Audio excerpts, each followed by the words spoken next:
Sustum. Bacara bildiyim və bəlkə də biraz da artıq sustum. Sustum ki, belə daha məsləhətmiş deyə düşündüm öz-özümə. Həftələr aylar illəri itələdi bir-birinin ardı ilə. Və zaman ehtimal edə bilmədiyim qədər tez keçdi. Elə keçdi ki, bir yarpağın yanıb kül olması qədər tez.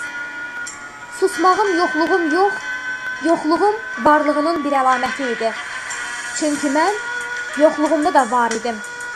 Və yoxluğum gözlə görünə bilməyəcək qədər varlıq idi. İllər sonra yoxluğumun varlığında özümü tapa bildiyimə sevindim. Sevindim ki, yoxluğumda varlığım unudulmayıb. Varlığımda yox olanlardan olmayacağam. Sustum. Ancaq bir an belə itirmədən həyat eşqimi, yaşamağa, yaratmağa olan sonsuz məhəbbətimi, daima nələri etməyə çalışdım. Hər nə etdimsə az gördüm, aza qane olmadım. Hər nə etdimsə susaraq etdim, sükutla yola verdim yoxluğumun varlığını.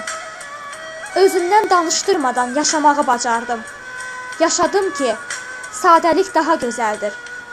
Sadəliyimdə tapdım yoxluğumun varlığını. O varlıq ki, əbədi yoxluqdan azad edəcək məni. Və bir gün bu dünyada olmayan zaman belə unutturmayacaq yoxluğum varlığımı. Yoxluğumla varlığım arasında heç bir məsafə olmayacaq. Çünki mən yoxluğumda da var olacağam. Çünki mən yoxluğumda da var olacağam.